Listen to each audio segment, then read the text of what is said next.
자, 오늘 대강절 넷째 주일입니다.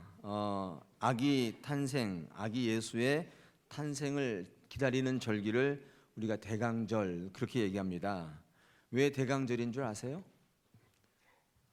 그냥 대강 기다리라고. 네. 원래 그래서 어감이 좀 그렇잖아요. 그래서 대강절이라고 잘 안 하고 대림절. 그러니까 아기 예수의 탄생을 이제 기다리는 것입니다. 이번 주에 성탄절이 있습니다. 아기 예수님이 이 땅에 오심을 기다리는 절기를 지나서 드디어 성탄절을 맞게 되시는 겁니다. 여러분, 성탄절이 기다려지십니까? 네. 안 기다려지시는 분도 계세요. 그죠? 기다려지시더라도 아기 예수를 기다리시는 게 아니라 선물 기다리시는 분 계시고, 또 가족들 외식이랄지 또 연인들 간의 데이트 이런 거를 기다리시는 분들도 있을 줄 압니다만은, 여러분, 이 대강절을 통해서 아기 예수님의 탄생을 기다리는 것입니다. 그래서 우리 이 기독교의 절기 가운데에 성탄절은 절기는 아니지만 이 절기 가운데에 기다림이 있는, 기다림의 기간이 있는 절기가 두 개가 있는데, 그게 하나가 부활절이고 또 하나가 성탄절입니다. 왜 이 성탄절과 부활절은요 이 기다림의 기간이 있는가 하면, 너무 귀한 것이기 때문에 여러분이 준비하고 여러분이 기다리는 마음의 자세가 있지 않으면 결단코 누릴 수 없는 큰 복입니다.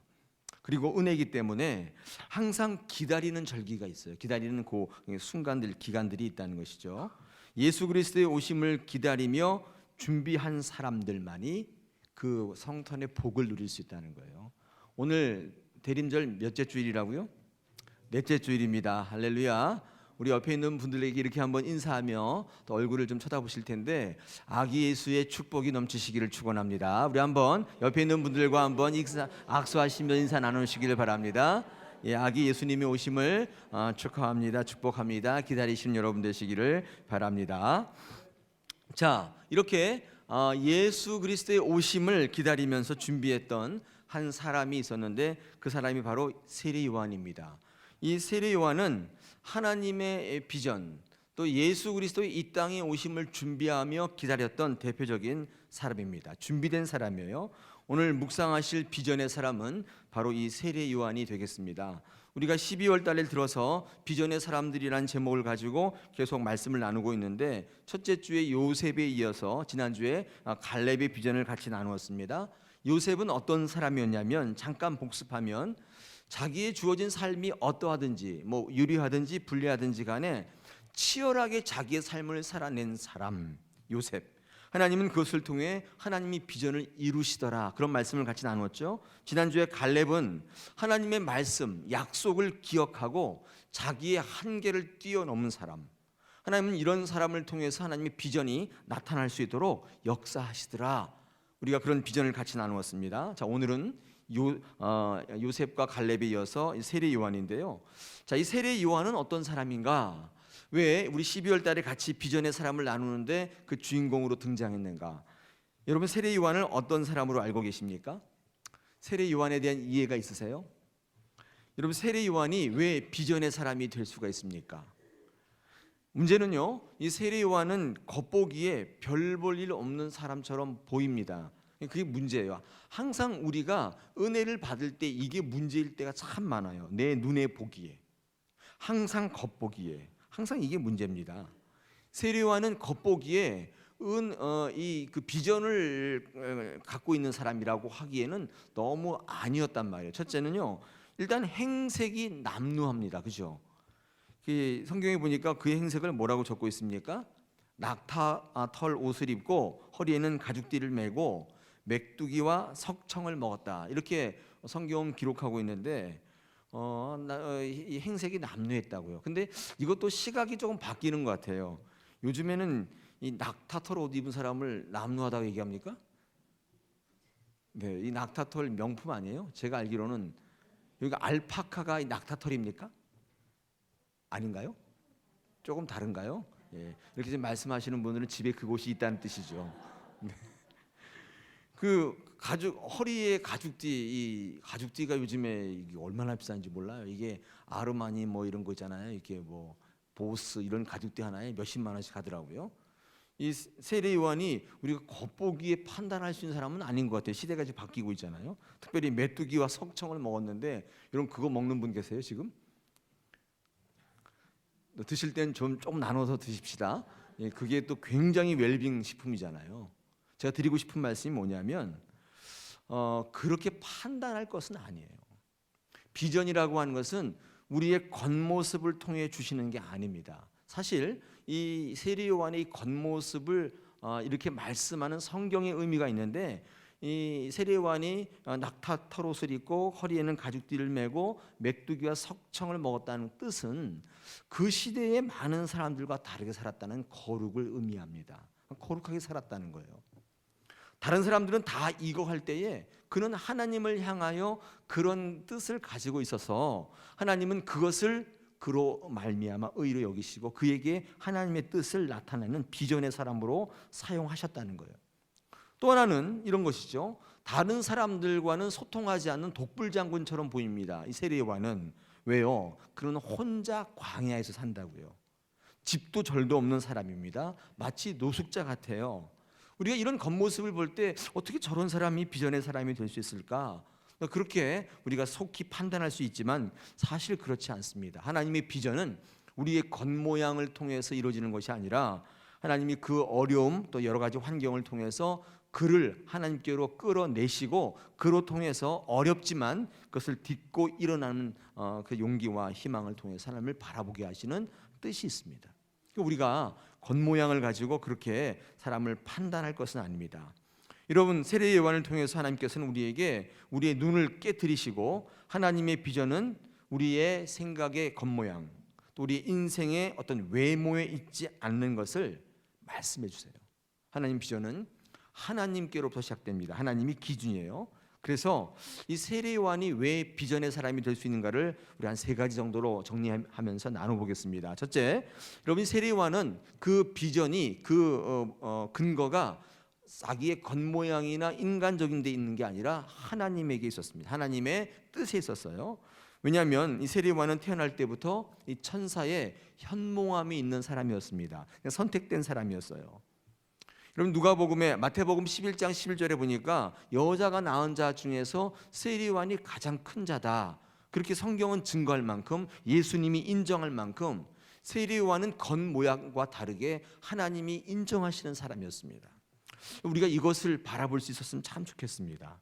예수님이 인정한 사람. 우리들은 예수님이 인정한 사람입니까? 예수님께서 우리를 인정하고 계시다면 우리의 삶의 부분에서 우리의 겉모양과 다르게 우리의 겉모양은 마치 아무것도 없는 것처럼 보이고 마치 남루해 보이고 마치 어쩌면 노숙자처럼 보일지 모르지만 예수 그리스도가 인정하시면 여러분 비전의 사람이 될 수 있다는 사실입니다. 무엇보다 여러분 특히 이 세례 요한을 묵상할 때에 우리가 간과하지 말아야 될 것 중에 하나가 이 환경인데요. 이 세례 요한이 어떻게 태어났는가가 성경에 좀 기록되어 있습니다. 제가 요약해 드리면 이래요. 세례 요한의 부모는 경건했다. 이 특징입니다. 이 사가랴와 엘리사벳이라고 하는 이 부부는 하나님 앞에 굉장히 경건한 사람이었습니다. 누가복음 1장 6절에 이렇게 기록되어 있습니다. 모든 계명과 규례대로 흠이 없이 행하여 하나님 앞에서 의인이었다. 누가요? 그의 부모가 경건한 사람이었습니다. 믿음이 대단한 사람이었다고요. 오히려 겉모양보다도 이런 내적인 그 내실, 하나님께 주시는 내적인 은혜가 충만한 사람이었습니다. 하나님의 비전은 사실 이런 가정에 이런 사람에게 임하죠. 자, 그런데 문제가 있습니다. 그런 가정이었는데도 불구하고 이 사가랴와 이 엘리사벳에게는 어떤 문제가 있었냐면 이 불임의 문제가 있었어요. 아이를 낳을 수 없었단 말이죠. 아이가 생기지 않았습니다. 그런다가 또 이렇게 시간이 지나니까 그 엘리사벳이 나이가 들어가지고 더 이상 이제 아이를 갖지 못하는 이런 한계를 갖고 있었습니다. 세례 요한이 나타난 배경 가운데에 그가 비전이 될 수 있었던 배경 가운데 특징이 뭐냐면 하나님 앞에 경건한 가정이었지만 한계를 가지고 있는 문제가 있었던 그런 가정에서 태어난 사람이란 사실이에요. 잊지 마십시오. 복습할까요? 여러분 갈렙은 어떤 사람이었다고요? 한계를 극복한 사람이에요. 85세라고 하는 나이를 뛰어넘었다고요. 하나님의 말씀과 하나님의 약속이 그에게 사라지지 않는 한 그는 나이는 숫자에 불과했고 하나님께서 그를 비전의 사람으로 세우셨다는 거예요. 세리요한은 영적으로는 경건한 부모에게서 태어났지만 육신적으로는 이 불임의 한계, 이 절망의 한계를 뛰어넘어서 하나님께서 일하시는 가정 가운데에서 태어난 사람입니다. 여러분, 이게 이 비전의 사람일 수 있다는 거예요. 하나님의 비전의 사람은 불리한 조건이라도 낙심치 않고 늘 하나님 안에 거하는 분, 이분이 이 비전의 사람이 될 수 있습니다. 세리요한을 보면서 여러분도 비전의 사람이 될 수 있겠죠. 여러분 겉모양이 뭐 이렇게 중요합니까? 여러분의 지금 뭐 경제 상황이 그렇게 중요해요? 여러분이 지금 처해 있는 육신의 한계가 뭐 그렇게 중요해요? 뭐 중요하지 않은 건 아니에요. 그런데 하나님 안에 있으면, 경건한 삶을 살아가면 그 모든 것 다 뒤엎어버리고 하나님은 여러분을 통해서 하나님의 위대한 뜻, 비전이 나타난다는 거예요. 할렐루야. 여러분, 이게 첫 번째 세리요한이 비전의 사람이 될 수 있었던 요건이었습니다. 자, 두 번째, 세리요한이 어떻게 이 비전의 사람이 될 수 있었는가? 자신이 누구인지를 분명히 아는 사람이었기 때문입니다. 세리요한은요, 자신에 대해서 이렇게 얘기합니다. 누군가가 세리요한에게 야, 너 누구냐? 이렇게 물었을 때 그는 나 세리요한이다 이렇게 얘기하지 않고 뭐라고 얘기해요? 나는 광야에서 외치는 소리다. 자신은 그렇게 얘기합니다. 뭐라고요? 나는 광야에서 외치는 소리다. I'm a speaker 이렇게 얘기했다고요.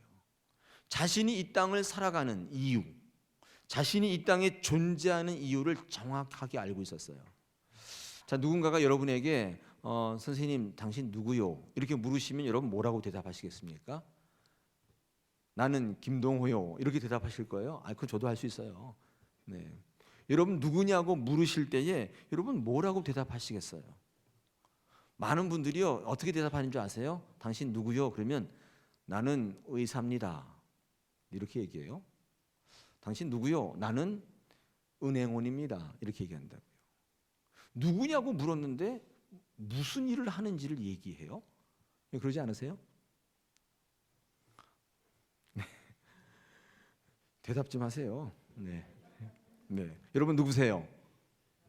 여러분 누구예요? 여러분 정체에 대해서, 여러분 존재에 대해서 물었는데 자꾸 나는 뭐 하는 사람이라고 얘기하는 경향이 없잖아 있다 그러면. 여러분에게, 저에게. 근데 세례요한은요 누구냐고 물었더니 자기를 뭐라고 얘기했냐면 나는 광야다. 나는 외치는 사람이다. 자기의 정체에 대해서 분명히 얘기했는데 두 가지를 얘기한 거예요. 나는 어디에 있는가를 얘기했어요. 어디에 있다고요? 광야에 있다. 우리 신학 또는 좀 이렇게 책을 깊이 읽어보면요, 이 예수 믿는 문제는 내가 누구냐의 문제입니다. 내가 어딘가에 있는가의 문제예요. 내가 어떤 일을 하는가의 문제가 아니라, 여러분 이것은 교회에서도 똑같아요.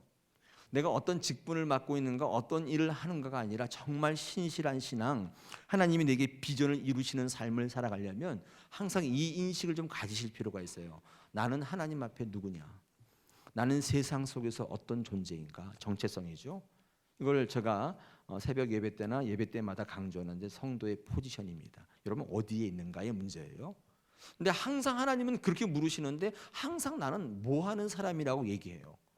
이런 접근을 가지고는 하나님 앞에 다가갈 수가 없습니다. 비전을 품을 수가 없는데 세례 요한은 자기의 정체를 분명히 알고 있었는데 어디에 위치하고 있는지를 알고 있었고, 자기가 이 땅에 존재하는 이유, 하나님의 이야기를 하는 사람이라는 사실을 분명히 알고 있었어요. 여러분 이것이 그가 비전의 사람이 될 수 있었던 이유입니다. 여러분 지금 어떤 일을 하고 계십니까? 뭐 의사이십니까? 변호사이세요? 돈을 많이 버는 어떤 직업을 갖고 계십니까? 여러분 그것 가지고 하나님 앞에 갈 수가 없어요. 하나님을 만날 수가 없다고요. 방법론의 문제가 아니라 이 존재론의 문제예요. 여러분 이것이 바로 이 세례 요한이 하나님의 사람이 될 수 있었던 이유입니다. 우리 마태복음 19장에 여러분 잘 알고 계시는 부자 청년의 비유가 나옵니다. 부자 청년의 비유. 이 부자이면서 젊은 관원이 어느 날 저녁에 예수님께 찾아왔어요. 그래서 이렇게 묻습니다. 내가 영생을 얻으려면 어떻게 해야 되겠습니까? 이렇게 물었다고요. 방법론을 물은 거예요. 그럴 때 주님께서 뭐라고 그에게 대답하셨냐면 이렇게 대답하셨습니다. 계명을 지켜라 말씀도 하시면 또 뭐라고 얘기했어요? 내 가진 모든 것들을 다 버릴 수 있겠느냐 이렇게 요구하셨어요. 그럼 버릴 수 있느냐? 네가 가진 거 다 버릴 수 있느냐의 문제가 방법론입니까? 그럼 그 방법적인 얘기가 아니에요. 여러분이 가지고 있는 것을 다 버리려면 내가 과연 이 땅에서 어떤 존재인가를 아셔야 돼요. 내가 가지고 있는 물질과 나와의 상관관계를 아시지 않으면 이거 할 수 없는 일이죠. 이 청년은 방법을 물었는데 주님은 뭐라고 대답하셨냐면 존재를 물었어요. 너는 어떤 존재냐는 거예요. 너는 누구냐? 너는 지금 어디로 가고 있느냐? 네가 추구하는 게 뭐냐를 물으셨다고요. 이거를 요구하셨어요. 더 많이 가지는 것으로 하나님을 비전을 이룰 수 없다는 거예요. 오히려 얼마나 버릴 수 있는가가 하나님을 이룰 수 있는 문제. 그것은 존재론과의 관계에 있습니다. 방법적으로 하는 게 아니에요. 천국은 방법으로 가는 게 아니라 내가 어떤 존재인지를 깨달음으로 갈 수 있어요. 무엇을 하는가의 문제가 아니라 내가 누군가의 문제입니다. 주님, 제가 돈 더 많이 벌어서 하나님을 하겠습니다. 제가요 조금 건강해지면 그때 봉사하겠습니다. 제가 이거 다 그만두면 그때 교회 출석하겠습니다. 여러분, 그런 접근이 아니라고요. 방법적인 문제가 아니에요. 여러분이 어디에 계신가의 문제인데 이 세리요한은 이 문제에 대해서 정확하게 알고 있었어요. 여러분, 그가 겉모양이 아무리 남루해 보여도 그의 성격이 마치 독불장군처럼 보여서 광야에 있다 할지라도 하나님께서 그의 존재에 대해서 어떻게 알고 있는가를 따라서 글을 쓰십니다. 여러분은 남루해 보이지도 않으시고 그렇다고 해서 다른 사람과 소통도 잘 하시면서 노숙자 같지도 않으신데 여러분, 과연 여러분 하나님의 비전의 사람이 될 수 있어요? 만약에 그런 삶을 살아갈 수 있겠습니까? 그렇지 못하다면 여러분의 위치를 다시 점검하셔야 돼요. 내가 교회에서 뭘 하는가의 문제라기보다는 내가 어떤 사람인가, 나는 어디에 위치하고 있는가를 여러분 꼭 말씀을 통해서 확인하는 여러분 되시길 축원합니다. 그럴 때에 이 시대의 희귀한 하나님이 들어쓰시는 비전의 사람으로 세워질 수 있다는 사실입니다. 자, 세 번째, 이 세례요한이 어떻게 비전의 사람이 될 수 있었는가? 자신이 아닌 남을 세워주는 예수 그리스도의 생각과 마음을 품은 사람이었기 때문에 그렇습니다. 이건 굉장히 중요한 것이죠. 사도 바울은요 갈라디아 6장 17절에서 이렇게 얘기합니다. 내가 내 몸에 예수의 흔적을 가졌노라, 그렇게 말씀하면서 자기 안에 있는 예수의 흔적, 예수의 생명, 이것을 강조했습니다. 여러분, 이 예수의 흔적을 그때 설교 때 말씀드린 것처럼 헬란 말로는 스티그마라고 하고 영어로는 마커스라고 합니다. 마커스. 여러분, 우리 찬양팀 가운데 마커스 있죠. 흔적, 그런 뜻이거든요. 표시, 그런 뜻입니다. 자, 예수님의 흔적이 내 안에 있다. 사도 바울은 그렇게 얘기하면서 우리에게 어떤 질문을 하냐면, 여러분도 예수의 흔적이 있는가? 여러분 삶 속에 여러분 안에 예수의 생명이 들어있는가? 그렇게 물으면서 뒤이어 우리에게 어떤 질문을 연이어하냐면, 그러면 예수의 흔적이, 예수의 고난이 여러분 삶 가운데 세상 속에 어떻게 드러나는가? 많은 분들이 나는 예수 믿는다고 얘기해요. 나는 예수의 능력을 갖고 있다고 얘기해요. 그런데 그의 삶을 보면 전혀 드러나지 않아요. 전혀 나타나지 않아요. 근데 성경책 끼고 교회는 열심히 다녀요. 근데 아무런 삶의 현장 속에서 예수의 흔적이 나타나지 않는 거예요. 이 예수의 흔적은요 어떻게 나타나는가? 사도 바울이 이 문제를 가지고 깊이 고심을 했는데 이런 결론을 내려요. 예수의 흔적, 예수의 생명은 고난을 통해서만 밖으로 흘러나와요. 내 안에 넘치는 예수의 생명은, 예수의 흔적은 고난을 통해서 흘러나오는데, 여러분, 이 고난이라는 게 우리 삶 속에 어떻게 직접적으로 나타나냐면 남을 위한 희생입니다. 남을 위한 희생이 우리 믿는 자들에게 나타나는 예수의 생명을 밖으로 표출하는 고난이에요. 눈물 흘리셔야 돼요. 대가를 치러야 된다고요. 고통을 짊어져야 돼요. 남을 위해 희생하는 삶으로 나타나지 않으면, 예수님이 그러하셨듯이 죽어주는 사랑, 7번씩 70번씩 용서하지 않으면, 저 사람이 내게 돈 꿔주고 저놈의 돈은 맨날 떼어 먹어도 돼, 여러분, 그런 소리를 듣지 않으면 여러분 안에 있는 예수의 생명의 흔적이 밖으로 나오지 않아요. 나오는 이 나밖에 없어요. 얼마나 이기적인지 몰라요. 이 시대에 많은 그리스도인들이 왜 세상 사람들에게 손가락 받습니까? 왜 손가락질 당해요? 이게 없어요. 이게 없다고. 너무 계산만 잘하세요. 우리에게 일어나는 일들, 처해 있는 모든 상황들은 다 이유가 있다고 성경은 증거하고 있는 것입니다. 여러분 안에 예수님이 계시다면 여러분 삶 속에 그럴 수밖에 없는 여러분 삶의 이유는 다 하나님이 만드신 거예요. 여러분 이 세상에서 내가 해야 될 일, 예수 그리스도로 말미암아 내가 살아가는 거, 여러분 이게 비전입니다. 이게 사명인 거예요. 여러분 그래서 사명을 발견하면 그 안에 능력이 나타나고 어려움을 참아낼 수 있고 유혹을 이길 수 있고 한계를 뛰어넘어요.